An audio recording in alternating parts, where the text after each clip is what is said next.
I signed a contract without reading one clause. I didn't think it mattered. I was wrong.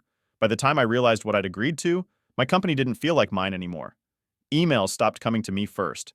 Decisions happened without me in the room. And then I saw it. One sentence, buried deep in legal language. A clause I'd skimmed past at 11:38 p.m. because I trusted my business partner when he said, "It's just standard investor language." I didn't lose my company in a fight. I lost it quietly, on paper. And the worst part, by the time I understood what that clause really did, it was already too late. The email didn't look important. That's what scared me the most. No subject line in all caps, no legal language, just a short reply from our bank. Hi, Evan. Per the updated operating agreement, Ryan Mercer is now the primary authorized signatory on the Northline Analytics account. I stared at the screen, waiting for my brain to catch up.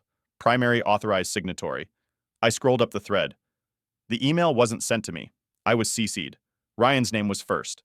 Mine came after, smaller, like an afterthought. I refreshed my inbox. Nothing changed. I logged into our banking portal. Access denied. I tried again, slower this time, like that might help. Same message. For a moment, I convinced myself it had to be a mistake. We'd signed updated paperwork the night before. Banks mess things up all the time. I forwarded the email to Ryan. Me. Hey, do you know what this is about? 3 dots appeared, then disappeared. A minute passed. Then his reply came through. Yeah, don't panic, it's just a formality. A formality. I leaned back in my chair and laughed once, short and sharp, because that word didn't match what was happening. 24 hours earlier, I owned 55% of Northline Analytics. I approved payroll. I signed vendor contracts. I decided when money moved. Now I couldn't even see the account balance. Another email came in, this one from our accountant. Hi, Ryan. Confirming you're now the controlling signatory. Let us know how you'd like to proceed. Again, I was CC'd. I wasn't being ignored. I was being included. The way you include someone who no longer gets a vote. I called Ryan, straight to voicemail. I called again, same result. My Slack notifications started lighting up. A project manager asking why a client payment was delayed. HR asking who needed to approve a new hire. Our cloud services provider flagging a billing issue. Every question had the same answer. Not me. I finally got a text from Ryan. Ryan, relax, this is temporary. We'll talk later. Temporary. I opened the operating agreement we'd signed the night before. 47 pages. I scrolled past sections I remembered skimming. Boilerplate, definitions, language that felt intentionally exhausting. Then I saw it. One paragraph. Buried deep enough that you'd miss it if you trusted the wrong person. I read it once, then again. My stomach dropped, because I wasn't misreading it. The clause was clear. Control didn't change after a lawsuit, or a vote, or a mutual decision. It changed automatically, and it already had. I didn't slam my desk, I didn't yell, I just sat there staring at my own signature at the bottom of the page, realizing something all at once. I hadn't lost my company in a betrayal. I'd handed it over. Ryan and I didn't meet through some flashy startup event. We met because something broke. Northline Analytics was my idea, but by the time it started working, I was drowning. Clients wanted features. Servers needed upgrades. Invoices piled up faster than I could answer emails. Ryan was introduced as the guy who fixes messes. He'd worked in operations, handled contracts, dealt with investors, everything I avoided. At first, he didn't push for control. He helped.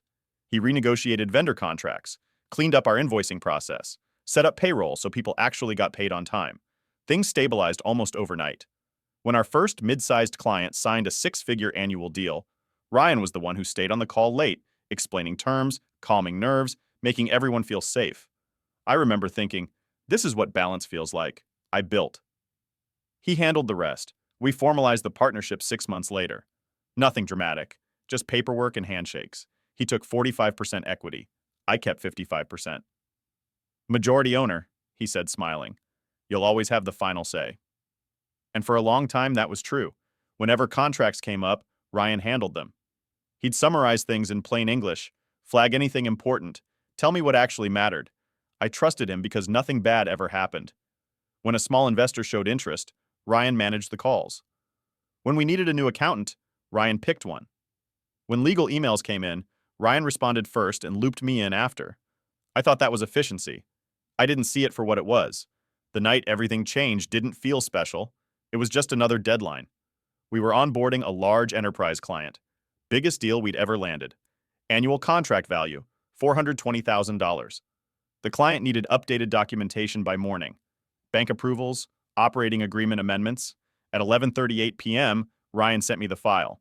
This just reflects what the investor and bank need. Standard stuff. Nothing changes. I was exhausted. We'd been working 16-hour days for weeks. Payroll was due. The client was waiting. I opened the document, scrolled for a minute, and saw nothing alarming. Legal language all looks alarming. That's the problem. I signed.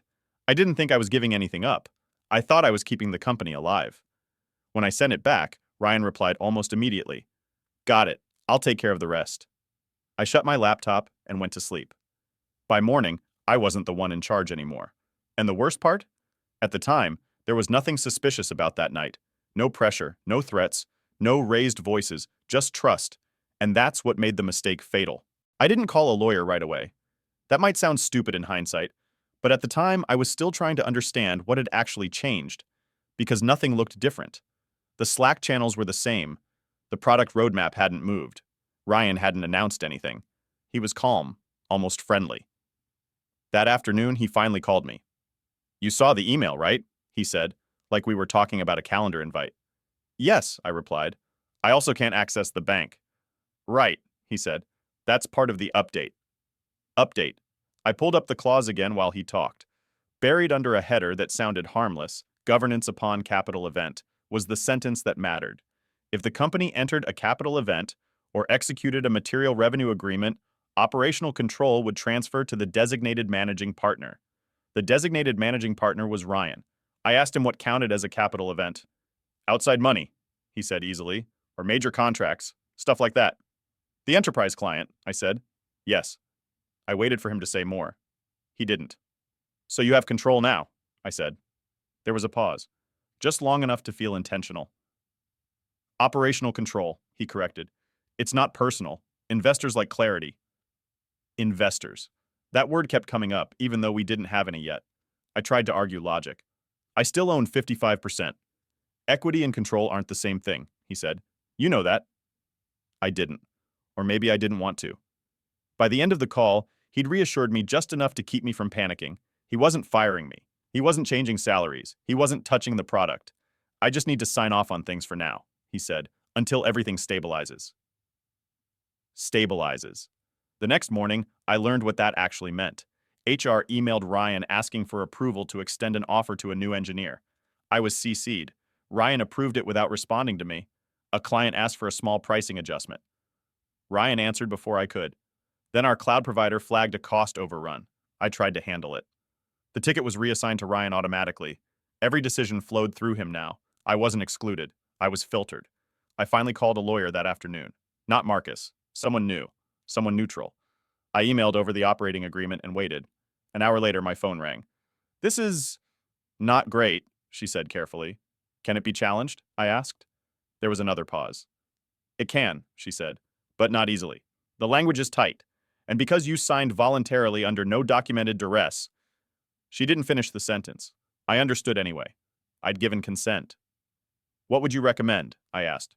First, she said, don't escalate. Document everything. And whatever you do, don't give him a reason to claim you're interfering.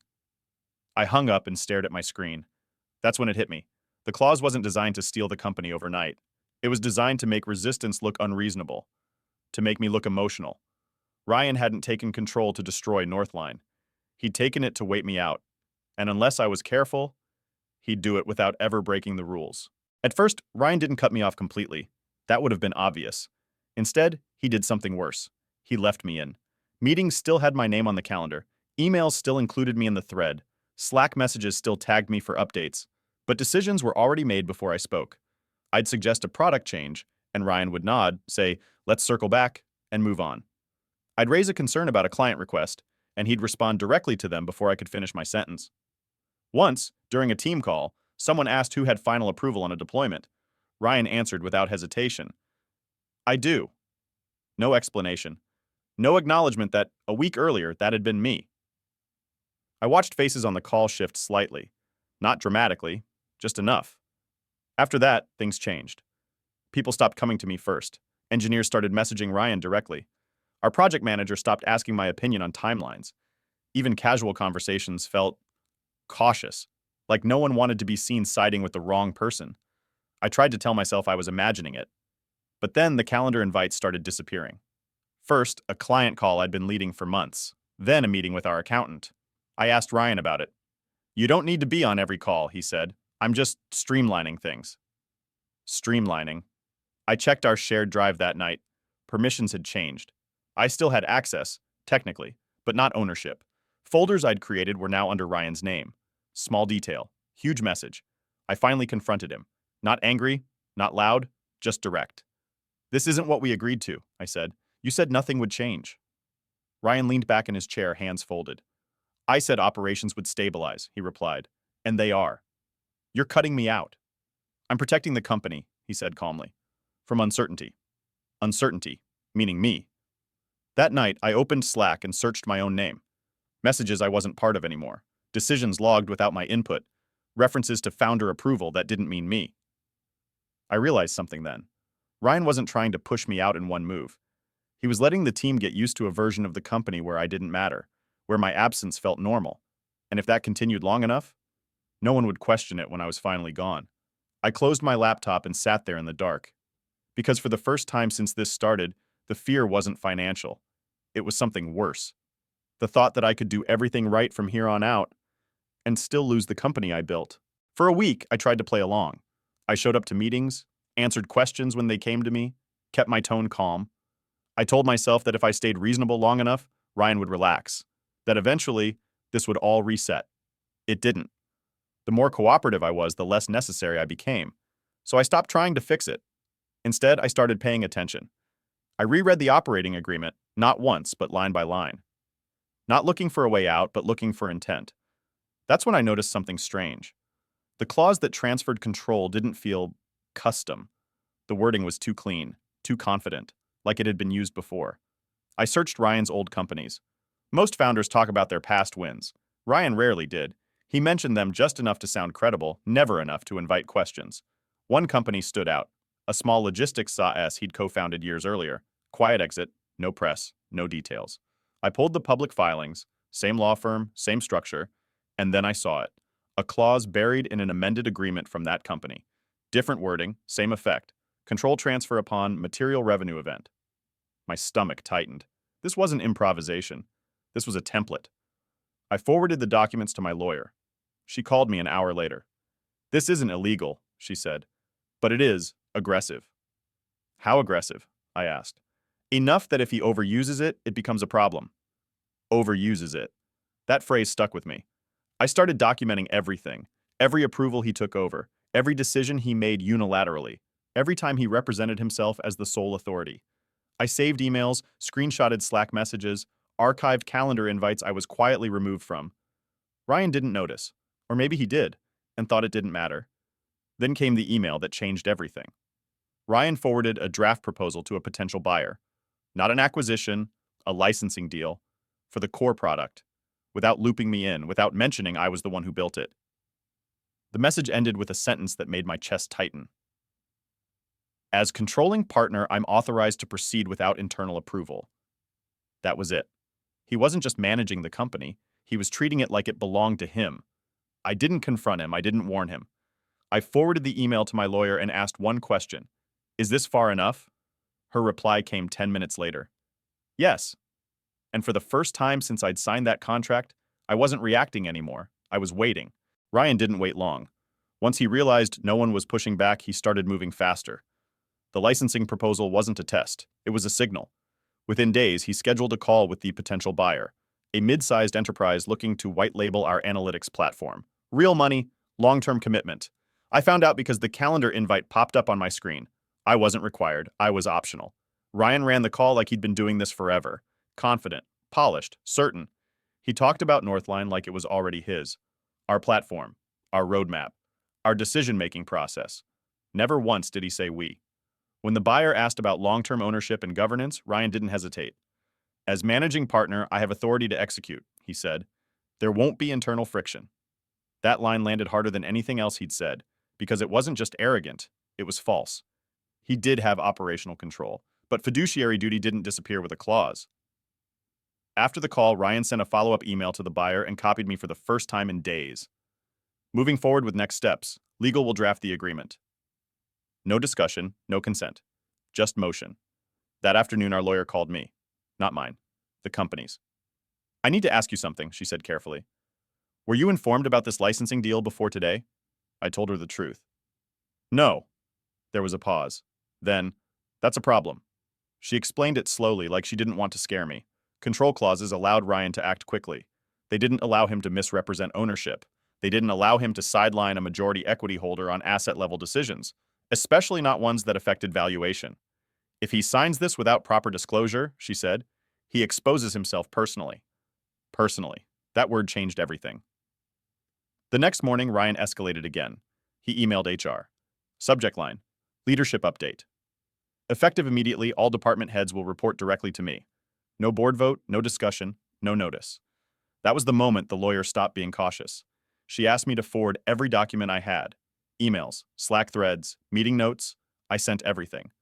2 days later, Ryan signed the licensing agreement. He announced it in Slack like it was a victory. Rocket emojis, congratulations, celebration gifts. The team applauded. I stayed silent. That afternoon, the board call was scheduled. Ryan sounded relaxed when he joined, until the lawyers started talking. They didn't accuse him. They asked questions. Why hadn't the majority owner been consulted? Why was the buyer told there would be no internal governance concerns? Why were approval thresholds bypassed? Ryan tried to explain. He referenced the clause. The lawyer nodded. Yes, she said, we're aware of the clause. Then she added, but clauses don't override fiduciary duty. The room went quiet. Ryan stopped smiling, because for the first time since this started, the language he'd used to take control was now the language being used to take it away. Ryan didn't lose control in a single moment. He lost it in pieces. The board didn't accuse him of stealing. They didn't raise their voices. They didn't need to. They asked for documentation, disclosure emails, approval trails, evidence that the majority owner had been informed. Ryan produced the clause. Again. He pointed to it like it was a shield. The lawyers didn't argue the clause. They argued how he used it. They showed the licensing agreement, the buyer emails, the statements where Ryan described himself as sole authority. Then they showed what he didn't include: my ownership, my role, my required disclosure as majority equity holder. The chair of the board leaned forward. Control doesn't mean concealment, she said, and speed doesn't excuse misrepresentation. Ryan finally looked at me. Not angry, confused, like he'd followed the rules and couldn't understand why the rules weren't saving him. The decision came the next morning. Ryan was removed as managing partner effective immediately. Not suspended. Removed. His authority was frozen. His access limited. All contracts placed under review.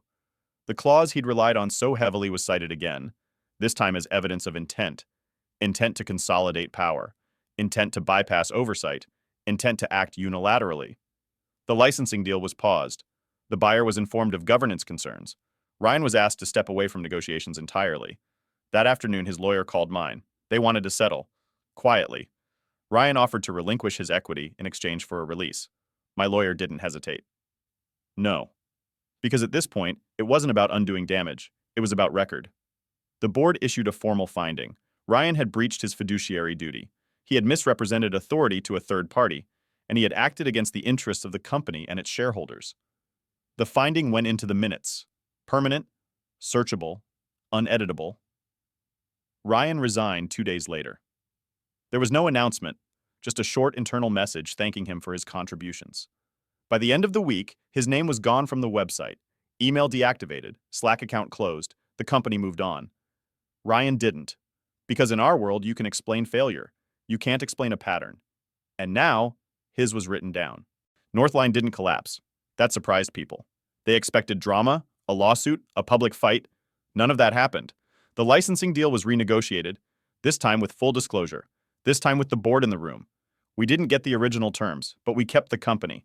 I stepped back into a role that felt familiar, not because the title changed, but because decisions started coming to me again, slowly at first, then normally. Ryan disappeared from the industry faster than I expected, not because anyone announced what happened, because people talk. Founders remember board minutes, investors remember red flags, lawyers remember patterns. I heard later that Ryan tried to start something new, a small pitch, a quiet round. No one followed up. Background checks are thorough in this space, especially when control and disclosure are involved. At home, Nothing felt resolved. Friends told me I'd won, that I'd played it smart. I didn't feel like I'd won. I felt like I'd learned something expensive. That trust without understanding isn't trust. It's risk. A few months later, I reread the contract that started all of this. 47 pages. I read every word this time. Not because I enjoyed it, because I never wanted to feel that moment again. The one where your name is still on the door, but you no longer have the keys.